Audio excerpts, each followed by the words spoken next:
E aí, pessoal, estamos aqui com o Jonas Madureira, o nosso autor do livro de junho. Como você já sabe, porque você já recebeu sua caixa, já viu tanto que a sua caixa está bonita, especial, com esse conteúdo tão legal e relevante pra gente. Para nós da Box é uma alegria muito grande, um prazer imenso ter você com a gente para gravar esse vídeo, essa entrevista.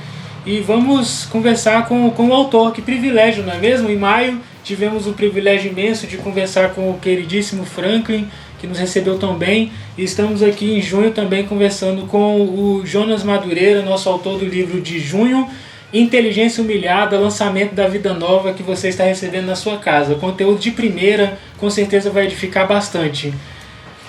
Seja bem-vindo. Muito obrigado, João. É um prazer estar aqui com vocês. Eu tenho acompanhado um pouquinho de perto o trabalho da Box e eu acho que é uma oportunidade enorme de divulgar o pensamento, divulgar a inteligência cristã numa linguagem clara, numa linguagem acessível e sem negociar profundidade. Isso é muito bom estar aqui com vocês. É uma alegria imensa. Jonas, como que foi o processo de construção do livro? Antes de começar a gravação, você falou que há 10 anos, né? Então, lá quase 10 anos. Para os idos de 2007, vamos dizer, você teve a ideia do livro ou começou a esboçar alguma coisa. Como que foi esse processo? O que te provocou a escrever sobre esse assunto? E foi um período bom para trabalhar no livro, né? Sim, foi quase 10 anos. A história do livro é interessante porque começou, em primeiro lugar, com uma leitura que a gente começou a fazer, em especial das obras de Agostinho. Eu tinha acabado de ler o livro 10 das Confissões e a leitura daquele livro em especial, o capítulo 1 a 6, me marcou muito. E foi justamente na mesma época em que eu recebi um convite para dar uma palestra na Conferência Teológica Água da Vida lá em Niterói, Rio de Janeiro, e o assunto envolvia essa questão da racionalidade, da fé, como que se relaciona essas duas coisas, não é? Integra ou não integra, e foi por conta disso que a gente resolveu, nessa palestra, aplicar um pouco daquilo que a gente tinha lido desse texto de Agostinho, né? Essa palestra foi interessante, porque depois que a gente terminou de dar a palestra, aí teve sessão de perguntas e respostas e encerrou a conferência. E no final muita gente veio me procurar.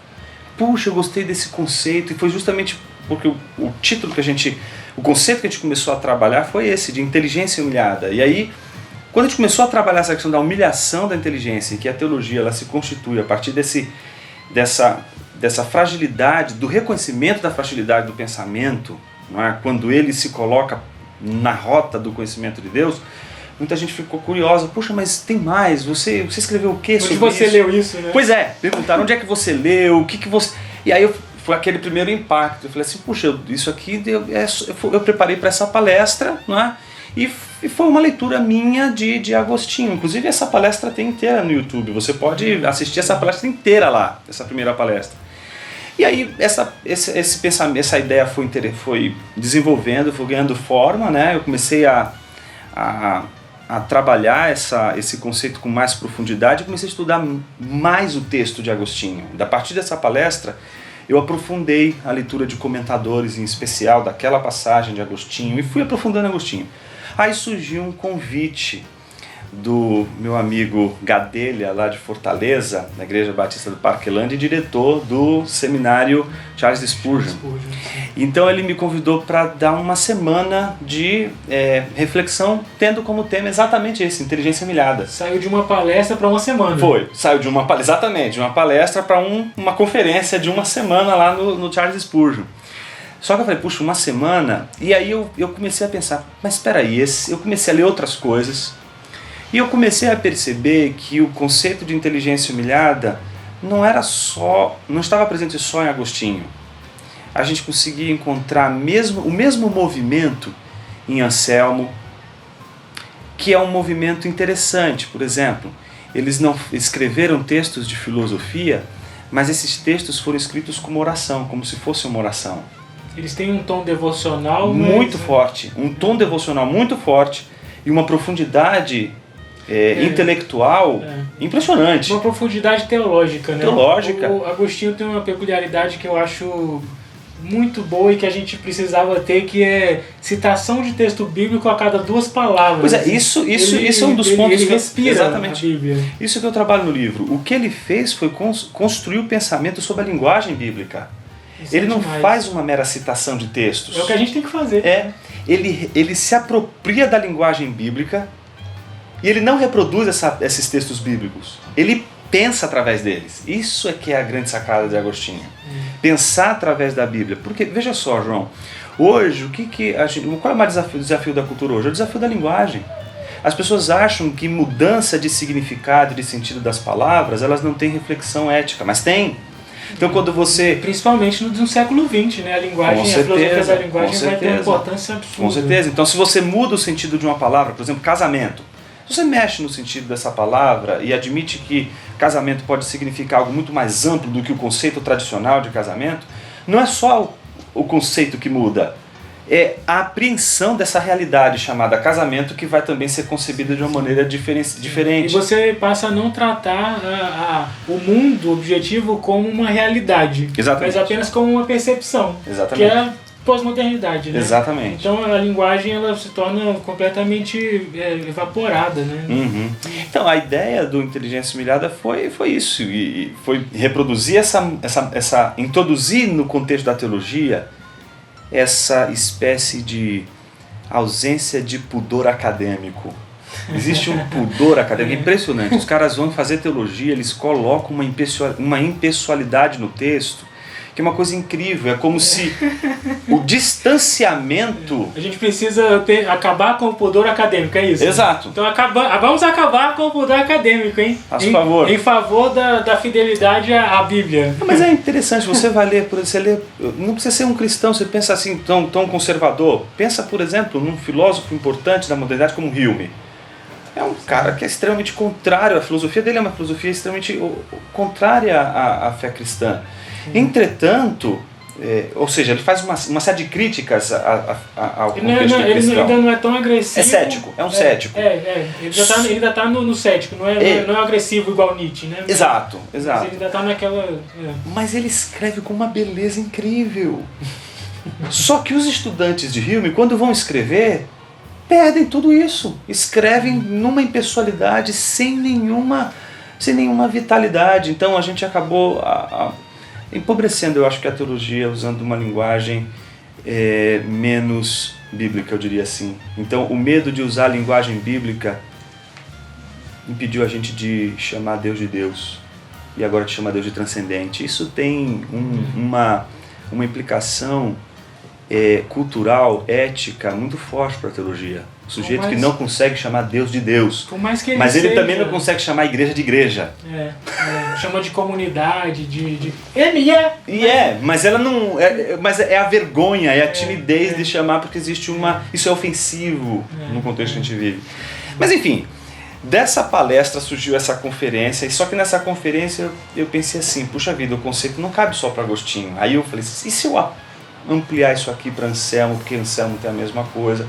Aí eu vi que Anselmo também tem o mesmo princípio. Aí comecei a estudar Calvino, a mesma coisa em Calvino. Fui estudar um pouquinho Pascal, a mesma coisa em Pascal.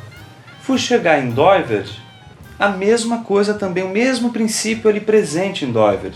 Então a gente acabou pegando um grupo de pensadores, você pega Agostinho, Anselmo, Calvino, Pascal e Doivert, são 5, que cobre pelo menos toda a história do pensamento ocidental aí. Só para quem está assistindo ter uma noção, a gente está falando aqui do século IV até o século XX. Exato. Né? Então, Agostinho do século IV, Calvino do século XVI, o Pascal é século XVII, né? 17 e Anselmo também ali mais 12, perto. 10... desculpa, 11. Entre Calvino e Agostinho, e Doivert é Holanda século XX. Exatamente. Então, são pensadores que cobrem um longo período da reflexão teológica ocidental e que mostra que, no mínimo, esse pensamento que reconhece a sua limitação para falar sobre Deus está presente ali desde a antiguidade cristã até hoje.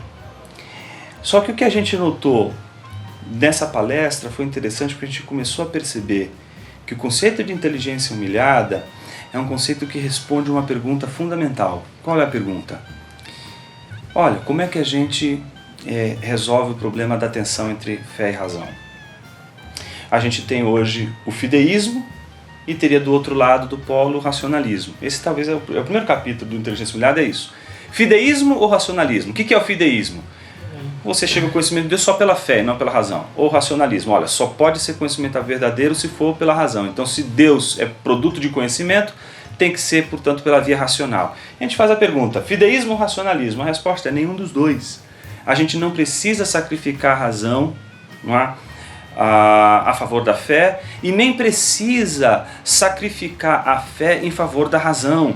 É possível caminhar com os dois. E a metáfora que a gente vai trabalhar nesse livro é a metáfora de uma fé que pensa, de uma razão que dobra os joelhos, uma razão que ora, que não tem vergonha, que crê, que não tem vergonha de orar, que não tem vergonha de expressar a sua fé, que não tem vergonha de dizer que o seu pensamento, que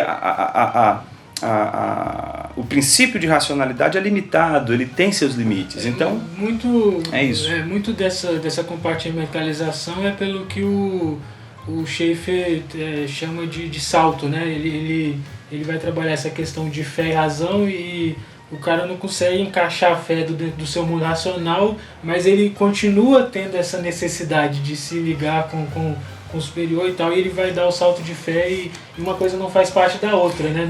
Você me fala de Schaeffer, é interessante, porque a gente acabou, tem aquele livretinho do Schaeffer, né? Morte da Razão, Morte da Razão, que não é esse o título, né? Não é. Escape from Reason, que é a ideia de fuga. A fuga da razão, Fuga da razão, mais do que, não é, ele não está falando da morte da razão, Schaeffer nunca defendeu que a razão precisa ser destruída. Ele fala que a busca pela racionalidade levou a uma irracionalidade, né? Que o exercício da fé é ligado ao irracional, quando não é verdade. Da semana de conferência, a gente recebeu o convite do Franklin para transformar aquela palestra, que depois se tornou uma conferência, num curso. Uma disciplina que ele chama de propedêutica, ou seja, de introdução ao estudo da teologia. Franklin diz assim, cara, isso aqui é o que todo aluno, estudante de teologia precisa aprender antes de começar a estudar teologia. Então vamos fazer esse curso. E aí acabei dando esse curso no seminário Martin Busser e também no seminário Servo de Cristo, aqui em São Paulo, na Vila Mariana, que é também um seminário onde a gente leciona também esse curso. Então o livro é fruto desse trajeto. Palestra é um trajeto de pregação, é um trajeto de aula de seminário. O livro, no final, quando a gente terminou de concluir o livro, e eu li mais uma vez, a esposa sempre paga o pato, né? Ela vai sempre ler o que a gente está escrevendo. E ela me disse uma coisa, quando ela terminou de ler alguns capítulos, disse assim, puxa vida, aqui tem hora que parece que você está pregando. Isso é Aí ótimo. ela de repente olhou para o lado, mas aqui parece que eu estou numa palestra, num auditório da universidade ouvindo uma palestra. Agora parece que eu estou numa sala de aula. Agora parece que eu estou sentada num gabinete, não é, pastoral, sendo aconselhada por um pastor. Quando ela falou isso, eu falei, pronto, era isso que eu queria. Eu até disponibilizei isso na introdução, porque alguém pode até achar estranho, mas a proposta desse livro não é uma proposta acadêmica, João. Eu não escrevi um texto para acadêmicos. Na verdade, esse livro é fruto de uma crise digamos assim, do pastor teólogo, uma crise resolvida. Como que se resolve essa crise? Não querendo mais escolher entre ser pastor e ser teólogo, entender que essas duas coisas estão fundidas de uma tal maneira que agora eu já não me preocupo mais se quando eu estou pregando eu prego como professor, ou se quando eu dou aula como professor eu dou aula como um pastor. Para mim essas coisas elas estão resolvidas de uma maneira que elas estão fundidas. E eu entendo que essa fusão ela reflete um chamamento, uma vocação, não é? Uma vocação para o ensino, mas não para o ensino que fala meramente a inteligência, mas o ensino que toca o coração, e ao tocar o coração exige mudança. Eu acho que o grande ganho do conceito de inteligência humilhada é mostrar para as pessoas que o Evangelho possui um fundamento intelectual de uma grandeza absurda, ele envolve a nossa capacidade intelectual de pensar de uma maneira extremamente profunda, mas não se reduz à mera profundidade intelectual, não é gnosticismo. Desemboca isso em ação, desemboca isso em mudança de vida, em transformação de caráter, em transformação do coração. Tanto que não somos teóricos, nem estudantes do Evangelho, somos testemunhas. Exato. Porque a gente é testemunha do agir de Deus, né, ao longo da história e nas nossas próprias vidas. Falando de futuro, as pessoas vão ler o seu livro Inteligência Humilhada, vão perceber isso, que ele trata de um tema importante, tem uma profundidade, mas não tem a pretensão de ser difícil, de ser acadêmico, abstrato, e vão terminar o livro e se perguntar: quando virá um livro do Jonas de novo? E aí o povo quer saber, Jonas, quando virá? João, eu acho que agora a gente vai ter uma sequência boa aí de livros, né? Acho que tinham alguns projetos na gaveta esperando alguns acontecimentos, né? Eu acho que pelo menos a Inteligência Humilhada, o livro que é fruto do meu doutorado, né, que trata a questão da teoria do conhecimento de Deus em Tomás de Aquino, também vai ser publicado. Vai ser publicado também uma série de exposições em Tiago. E o livro que agora eu estou escrevendo é voltado para a eclesiologia, né? Então é um livro focado no estudo da igreja, que é fruto da experiência que a gente teve recentemente lá em Washington DC, na CHBC com o Mark Dever. Então ali a gente teve um semestre estudando sobre eclesiologia e pelo menos aí pelos 2-3 anos que vem pela frente vai ser o meu trabalho mais, eu diria assim, intelectual. E eu acho que faz todo sentido mexer agora com isso, justamente porque é o momento que agora eu estou mais envolvido na igreja do que propriamente com os seminários. Na docência, né? Exato. Então agora que a gente está plantando uma igreja em São Paulo, então o foco vai ser na igreja. Então eu quero que esse livro de eclesiologia também seja fruto dessa vivência real com a igreja local, com a construção, a plantação de uma igreja bíblica. Então a gente pode esperar aí mais 3 lançamentos do Jonas para os próximos 3 anos, ou é melhor não assumir compromisso? De 3 a 5 anos é isso que vai acontecer. De 3 a 5 anos, ok. Um já deve estar quase pronto, né, o do doutorado, então é isso aí, muito bom. Que Deus te abençoe no seu projeto em desenvolvimento da igreja. Deus nos dá o privilégio imenso de sermos cooperadores dele, de termos esse papel, né, na igreja, de avançar o reino. E que Deus realmente te abençoe nesse projeto, que a igreja seja uma bênção, que cresça com saúde e que seja relevante no Brasil, na cidade de São Paulo. Qual é o endereço da igreja? Ela fica na rua Bartolomeu de Gusmão, 521, Vila Mariana. A gente se reúne na capela do Seminário Servo de Cristo todos os domingos às 18 horas. Igreja Batista da Palavra. Exatamente. Estamos juntos, que a gente faça mais projetos e mais atividades juntos em prol do reino, em prol da edificação da igreja. Deus te abençoe, muito obrigado. Valeu, João. Eu que agradeço o pessoal aí que tem trabalhado junto com a Box, eu agradeço também aos os futuros leitores. Espero que vocês gostem desse livro, ele foi feito com muito carinho, foi pensando exatamente na possibilidade de tocar não só a mente, mas também tocar o coração de vocês. Então, muito obrigado pelo carinho. Obrigado, João. Obrigado, Olavo, por ter gravado a entrevista. Muito bom, Olavo. Obrigado. Você fez um papel assim brilhante, cara. Foi, no lugar do David.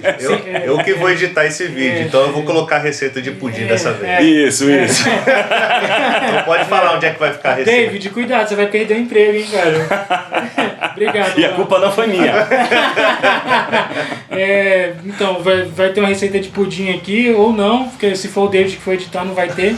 Mas é provável que não tenha. Segue a gente no Instagram, curte a nossa página no Facebook, se inscreve nesse nosso canal do YouTube, que a gente tem muito mais conteúdo legal preparado para esse ano. Estamos planejando muitas coisas legais para você que é associado, conteúdo exclusivo, relevante. Você que não é associado, eu não sei por que você ainda não é, assim, não entendo. entendo, não faz sentido. Então para de perder tempo, entre no nosso site box95.com.br e se associe e vive essa experiência Box 95. Pra gente viver junto como uma comunidade e sermos também como Box, Corpo de Cristo, e sermos mutuamente edificados e relevantes no nosso país. Um abraço.